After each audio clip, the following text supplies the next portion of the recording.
So the FIRE movement is the Financial Independence Retire Early movement.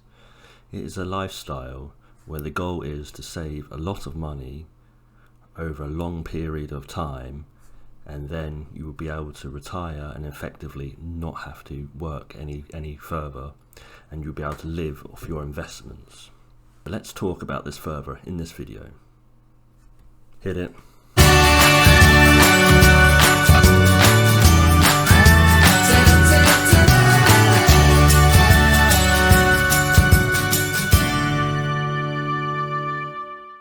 Hey guys, and welcome back to Educating Mike. This is my YouTube channel where we teach you finance, business and personal development goals which you want to achieve in your life, and we help you to get there. So today we talk about the FIRE movement, which is the Financial Independence Retire Early movement. Now this is a movement that has been around for probably about a good 10 to 15 years now, maybe more. It originated probably more in the 90s, but it's kind of become popular more in the noughties, in the last sort of millennium. It's basically a movement where you're saving very, very high amounts over a long period of time, and then once you've got all that money, you can live off all your investments, your income that it makes. Sorry, your income from your investments that you will live off. So effectively, if you had $1 million in the bank and you could live off 4%, that would be 40,000 a year, and then you just live off the 40,000 a year, and you'd always keep your main sort of initial sum. You wouldn't actually take away from your millions pounds that you had. So let's talk about the numbers now. So FIRE, as we've said, is aggressive saving effectively, so that you can be financially independent and you don't have to rely on an income all the time, basically. So typically most people will save between 10 to 15%, but with the FIRE movement you're looking more towards the certainly 40%, 50%, and certainly there are a lot of people wanting to try and get higher than that. Some people want to try and get as high as 80 or even 90% of their income saved that they actually put towards investments.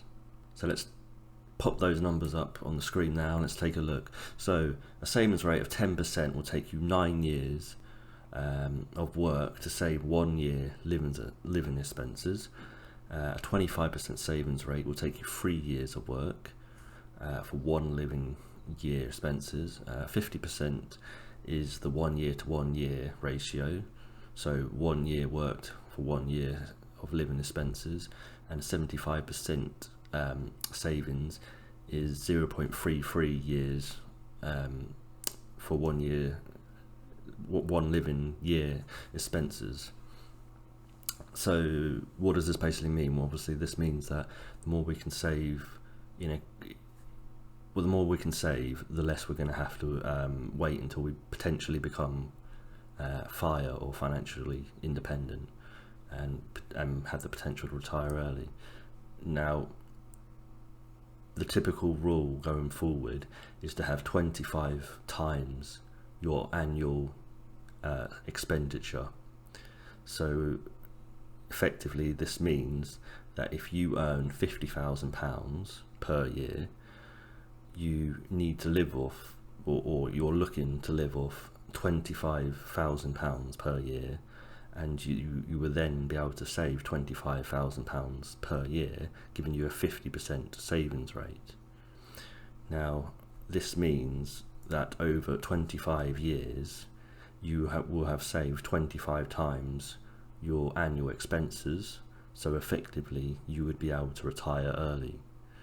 So if you were, for example, 30 at the age of 55, provided you did this for 25 years and kept your income at either the same or a higher rate, or at least your savings rate was still 50%, whether your money went up, then effectively at 55 you could retire based on what is the 4% withdrawal rule. And the 4% withdrawal rule, or safe withdrawal rule, shall we say, effectively this means that your investments year on year on an average will make 4%. Now some years are going to be 10%, some years are going to be as low as maybe even 2 or 3%, but on average you would be able to save 4% year on year. And effectively that 4% will be the interest which is made on top of your investments, and then you just withdraw the interest every year and then you spend that interest. Now let's talk about the advantages and disadvantages of the FIRE movement. So the main advantage is it's a great strategy to save fast and save a lot very fast in a short amount of time. If you can get towards the 70%, I would say would be your sort of aim goal, if you could get to that. Obviously, if you were in a partnership, this would probably be far easier, and obviously if you've got kids or if you haven't got kids, this will have a big determinant factor on this. But if you can look at saving towards the 70%, or at least saving one income of 70% and then living off the other income if you are in a partnership. If you're a single person, it is different, of course. But if you were in that situation where you could live off one income and then save the majority of the other income, then you would be at a big advantage.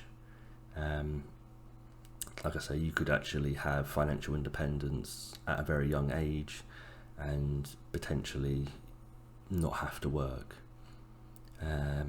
The second advantage really to the FIRE movement is that it gives you a clear financial goal, and it gives you clear motivation of where you're heading and what you want to achieve with your financial goals. So what do I mean by this? I mean you're looking to save as much, and you have a plan and you have motivation to save that because you are looking to either leave your work, or you are looking to become financially independent, where you can either take on different roles. Doesn't mean that you're just going to go to the beach every day and you're not going to do anything. Financial independence really is making you get to the point where you don't have to work for money and you work for pleasure, or you work for passion projects or volunteering. This is another thing. So like passion projects could be making the world a better place, improving your current community, maybe even hobbies that you want to pursue. You've got more time for hobbies to pursue, like whether you're a musician or you were a sports player of some sort, or you had other passions that you wanted to pursue but you had to work and you had to get money at that time, and then now you just want to kind of sit back a little bit and take it easy a little bit, and you haven't got that financial pressure of making money. So let's talk about the disadvantages now.